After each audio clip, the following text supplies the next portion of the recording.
রাজিয়ার দুই ছেলে আয়ান আর আয়াস নিয়ে তার জীবনটা বেশ ভালোই কাটছিল। সংসারের সব দায়িত্ব সে হাসি মুখে সামলাত। একদিন রান্নাঘরে কাজ করছিল সে, এমন সময় দরজায় বেল বাজল। আসছে আসছে, কে তুমি? বলতে বলতে রাজিয়া দরজার দিকে এগোল।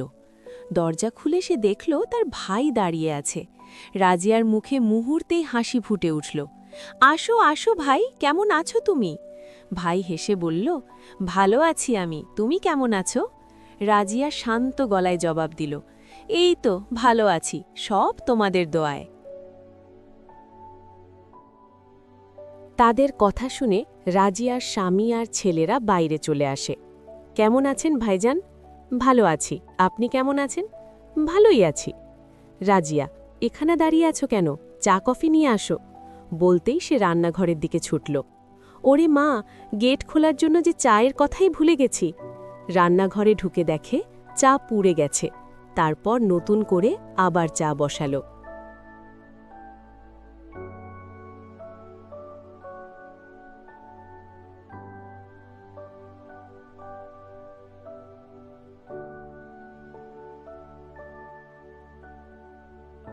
রাজিয়া, চা হলে নিয়ে এসো। জি, আসছি আমি, বলে রাজিয়া দ্রুত চা বানিয়ে সবার সামনে নিয়ে দিল। তোমার হাতে তো জাদু আছে, কি যে বলো, তাড়াতাড়ি চা বানাতে গিয়েই তো আগে পুড়ে গিয়েছিল। একটু গম্ভীর হয়ে ভাই বলল, আসলে আমি একটা খবর নিয়ে এসছি। আয়ান আর আয়াসের জন্য মেয়ে দেখেছি। মেয়েটা খুব ভালো, ভদ্র আর সুশীল। ঠিক আছে, আপনি মেয়েদের ব্যাপারে একটু বলুন। জি ভাই, মেয়েটা কেমন, কোন পরিবার, কোথায় থাকে, কি করে? ভাই বলল, দেখো পরিবারটা খুব ভালো, তবে লোক দুজনই খুব গরিব। শামীম সঙ্গে সঙ্গে বলল, আরে আমি বড়লোক মেয়ে চাই না, মেয়ে ভালো হলেই হবে। ভাই মাথা নেড়ে বলল, একজন মেয়ে শহরে থাকে, পড়ালেখা করেছে, আরেকজন গ্রামে থাকে, দুজনই খুব সুন্দর, আর তোমাদের দেখলে নিশ্চয়ই পছন্দ হবে। শামীম বলল, আমি তোমার ওপর মন থেকে ভরসা করি ভাই, তুমি কথা বলো, আমি বিয়ের জন্য প্রস্তুত। রাজিয়া চুপচাপ সব কথা শুনছিল।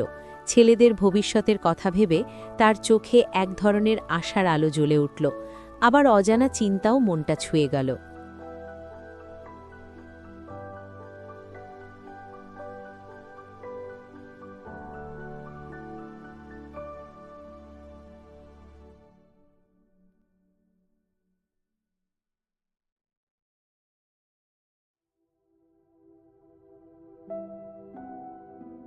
কিছুদিনের মধ্যেই আয়ান আর আয়াসের বিয়ে হয়ে যায়। আয়ানের বিয়ে হয় গ্রামের মেয়ের সাথে, আর আয়াসের বিয়ে হয় শহরের মেয়ের সাথে। একদিন বড় বউ রান্নাঘরে কাজ করছিল, তখন রাজিয়া ডাকতে লাগল, বড় বউ, ও বড় বউ, তাড়াতাড়ি এদিকে এসো। বড় বউ তাড়াহুড়ো করে রাজিয়ার কাছে চলে এলো। রাজিয়া বলল, বড় বউ, আমার পায়ে খুব ব্যথা করছে। বড় বউ বলল, মা, রান্নাঘরে অনেক কাজ পড়ে আছে। রাজিয়া বলল, কাজ ছোট বউ করবে। এই বলে রাজিয়া ছোট বউকে ডাকতে লাগল, ছোট বউ, ও ছোট বউ। ছোট বউ ধীরে ধীরে রাজিয়ার কাছে এসে বলল, জিমা, আমাকে ডাকছেন? রাজিয়া বলল, তুমি একটু কাজ করো। ছোট বউ মুখ শক্ত করে বলল, মা, আমি কোনো কাজ করতে পারবো না। রাজিয়া একটু অবাক হয়ে বলল, আরে শোনো, অল্প একটু কাজ করলেই হয়। ছোট বউ বিরক্ত হয়ে বলল, মহারানী তো এখানে দাঁড়িয়ে আছে, ওকে না বলে আমাকে বলছেন কেন?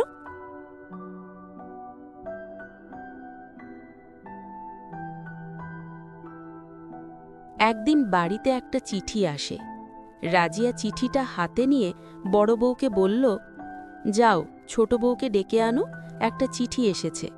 আমার তো চোখে ভালো দেখি না, আর তুমি তো লেখাপড়া জানো না। বড় বউ মাথা নেড়ে ছোট বউয়ের ঘরের দিকে গেল, গিয়ে বলল, মা তোমাকে ডাকছে, একটা চিঠি এসেছে।